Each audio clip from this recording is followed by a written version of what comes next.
Chers étudiants, bonjour. Dans cette vidéo, on va voir comment traduire l'énoncé d'un problème de gestion dans un modèle mathématique, ce qui va nous permettre de résoudre ce problème plus facilement. Dans cette vidéo, on va voir des exemples. On va commencer par un problème de production qu'on va modéliser en utilisant des relations mathématiques. Donc voici l'énoncé de ce problème. On suppose qu'on est une entreprise X, Y, Z qui fabrique deux produits A et B en utilisant trois facteurs de production, une machine M et deux matières premières P et Q. Alors le processus de production est le suivant. Pour produire une unité de A, on utilise la machine durant une heure et on utilise 2 kg de la première matière première et 9 kg de la deuxième matière première. De même pour B, pour produire une unité de B, on utilise la machine durant 2 heures et on utilise 2 kg de la première matière première et 4 kg de la deuxième matière première. Les profits réalisés de ces productions sont de 50 dirhams par unité de A et 60 dirhams par unité de B. Sachant que nos ressources sont limitées et que l'on dispose chaque jour de 8 heures de machine M, 10 kg de la première matière première P et 36 kg de la deuxième matière première. Et l'objectif de l'entreprise, c'est de maximiser son profit. Et bien sûr, on va voir que la maximisation de ce profit passe par la recherche du bon plan de production à mettre en œuvre, c'est-à-dire en cherchant le nombre d'unités ou bien la quantité de A à produire et la quantité de B à produire. Donc là, c'est l'énoncé toujours du même problème, mais ça c'est le texte, d'accord? Donc si vous voulez le relire, vous l'avez ici. Et dans ce diapo, donc j'ai repris les données, donc je les résumé dans un tableau pour faciliter la concentration sur les données des problèmes. D'accord? Alors, donc, on va passer à la traduction en modèle mathématique de cet énoncé. Et donc, on va commencer par définir les variables du problème. Alors, la question qu'on doit poser à ce niveau, quelles sont les informations dont doit disposer le directeur de l'entreprise pour considérer que son problème est résolu? Et bien sûr, il suffit de connaître, comme on a déjà montré sur la photo, il suffit de connaître la quantité de A et la quantité de B à fabriquer quotidiennement, n'est-ce pas? Alors, on va agir comme si ces quantités nous étaient connues et on va les dénoter par X1, la quantité du produit A à produire par jour, et X2, la quantité du produit B à produire par jour. Pourquoi? Parce que la production, elle est journalière. Ces variables qu'on vient de définir sont dites des variables de décision. Donc, une fois on a défini les variables, donc on va calculer l'expression de l'objectif, qu'on appelle par la suite la fonction objectif, en fonction des variables x1 et x2. Donc, comment calculer le profit général tiré par l'entreprise de la vente de ses productions? Donc, si l'entreprise produit x1 unités de A, on sait que chaque unité de A rapporte 50 dirhams. Et donc, par la règle de 3, x1 unité de A va rapporter 50 fois x1. De même, la production d'une unité de B rapporte 60 dirhams, mais la production de x2 unité de B rapporte 60 fois x2.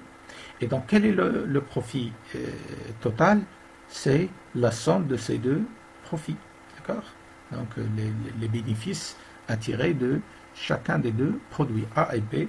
Et donc, le profit total, ça va être 50x1 plus 60x2.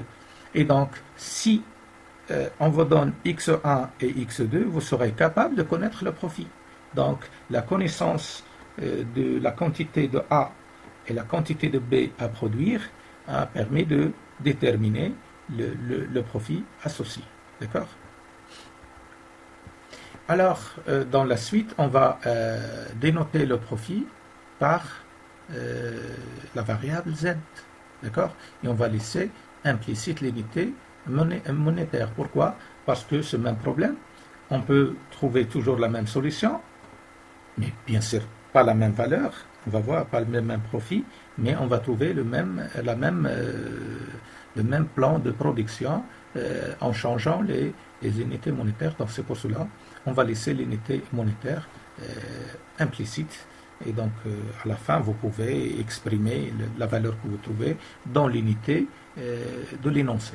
Si l'énoncé est donné en dirham, vous mettez le dirham. Si les donné en, je sais pas, en dollars, vous mettez le dollar, ainsi de suite. Et donc nous, on cherche évidemment à rendre z aussi grand que possible, parce qu'on cherche le profit maximal, bien sûr, en donnant à x1 et x2 des valeurs appropriées.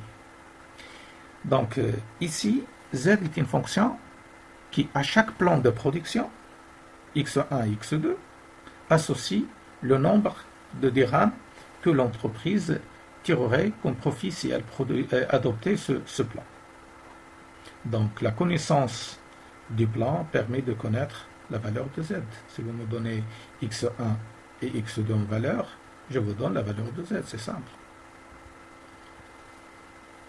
Alors donc la fonction z qui traduit l'objectif de notre problème s'appelle la fonction objectif ou bien la fonction économique. Donc comme ici on cherche à rendre z aussi grand que possible, on l'écrit maximiser z, ou dans notre cas z égale à 50x1 plus 60x2. Donc ce qu'on écrit souvent de cette manière, soit on l'écrit maximiser, donc tout le mot, soit en abréviation ici, max z égale 50x1 plus 60x2. Alors mathématiquement, s'il ne s'agit que de maximiser z ici, donc il suffirait de laisser augmenter x1 ou x2 pour que z prenne une valeur aussi grande que l'on souhaite. Donc vous donnez une plus grande valeur à x1, elle vous donne une plus grande valeur à z. Et donc la même chose pour x2. Mais la situation de notre entreprise ne permet pas d'avoir ce profit qui est presque infini. Pourquoi? Parce qu'on va voir que en produisant, et donc on consomme les ressources, et donc on sera limité certainement. Donc il y a bien sûr des restrictions associées à la disponibilité des facteurs de production. Ces restrictions, on les appelle les contraintes. Et donc ces contraintes, ils freinent le rêve d'avoir un profit infini. Si je reviens par exemple ici au tableau, donc regardez, en produisant que par exemple des unités de A, vous voyez que vous ne pouvez pas dépasser 8 unités de A, c'est-à-dire que x1 ne peut pas dépasser 8. Pourquoi? Parce qu'en produisant 8 unités ici, vous allez consommer 8 heures. Et donc, vous avez donc consommé la disponibilité de la machine. Mais vous ne pouvez pas produire plus, parce que vous n'avez que 8 heures ici. Mais si vous regardez ici, la ressource ici, la première matière première, vous remarquez que vous ne pouvez même pas produire 8 unités de A. Pourquoi? Parce que chaque unité de A consomme 2 kg. Donc, il suffit de produire 5 unités de A pour consommer la totalité de ce qui est disponible de la première matière. Et donc là, vous voyez que vous pouvez... En réalité, là, c'est plus restrictif parce que là, la machine vous permet de produire 8 unités de A. Mais la première matière vous limite à 5. Mais il faut prendre aussi en considération l'autre. Et donc, on peut s'amuser à voir quelles sont les limites, mais la construction du module va nous permettre de trouver toutes les solutions possibles sans faire ce tâtonnement. Parce que là, il faut à chaque fois proposer un nombre et voir est-ce que ça va dépasser ici les disponibilités ou pas. Alors, je continue.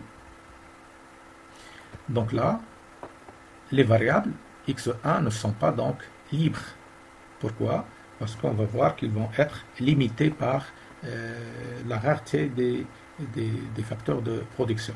Et donc, ils seront liés par les contraintes technologiques qui sont dues à la machine et aux matières premières. Donc, on va prendre en considération tour à tour chacune de ces contraintes. On va commencer par la contrainte relative à la machine M. Donc, le temps d'utilisation de la machine M pour fabriquer les produits A et B ne peut pas excéder les 8 heures disponibles. Donc, le temps d'utilisation de M à produire des unités de A ou des unités de B, l'essentiel, le temps de son utilisation ne doit pas dépasser 8 heures. Et donc, pour exprimer ici une relation mathématique, donc, il faut exprimer ça en un objet, si vous voulez, mathématique. D'accord? Le temps d'utilisation de la machine, est-ce qu'il est possible de le calculer, par exemple, en fonction de x1, x2?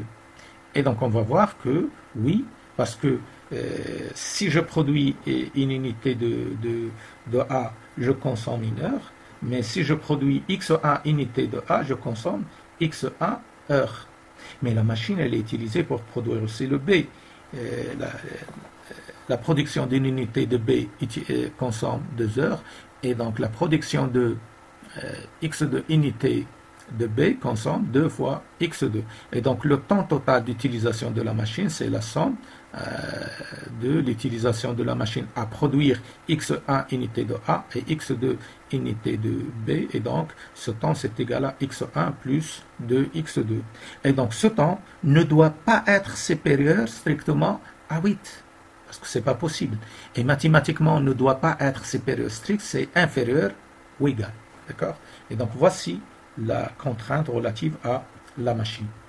Donc, on va passer aux autres matières premières, mais on va procéder de la même façon pour trouver que facilement, la quantité, par exemple, de P à utiliser pour produire x1 unité de A et x2 unité de B, c'est 2x1. Pourquoi 2x1? Parce que la production d'une seule unité de A consomme 2 kg. Et donc, produire x1 unité de A, ça consomme 2 fois x1 kg de la première matière première. La même chose pour produire B. Une unité de B consomme 2 kg. Et donc, x2 unité de B consomme 2 fois x2. Et donc, la quantité consommée pour produire x1 unité de A et x2 unité de B, c'est 2x1 plus 2 x2. Donc, elle doit être inférieure ou égale à 10. Et donc, la même chose, on trouve la contrainte associée à la deuxième matière première. D'accord? Alors, il reste un petit détail qu'il faut ajouter aussi, même s'il n'est pas explicite dans l'énoncé, mais il faut faire attention à ce que ce qu'on produit, ce n'est pas des quantités négatives. Je ne peux pas produire moins 1 A ou bien moins 1 B. Ce que je produis, il est au moins égal à 0. C'est-à-dire, je peux ne pas produire l'un des deux produits, mais je ne peux pas produire une quantité négative. Et donc, les quantités produites, ils doivent être supérieures ou égales à 0. Donc, la même chose pour les deux. D'accord? Et donc, en résumé, le modèle de ce problème s'écrit de cette manière. Donc, maximiser Z égale 50x1 plus 60x2 sous les 3 contraintes dites technologiques. Donc, ces contraintes, regardez, chaque contrainte, elle est due à un facteur de production ici. Et avec les contraintes de non-négativité. Et puisque ce modèle, c'est un objet mathématique, donc vous pouvez, par exemple, prendre la deuxième inégalité et la simplifier en simplifiant ici, par exemple, par 2. D'accord? Donc, merci, et si vous avez des questions, vous pouvez les poser sur le forum de modélisation mathématique.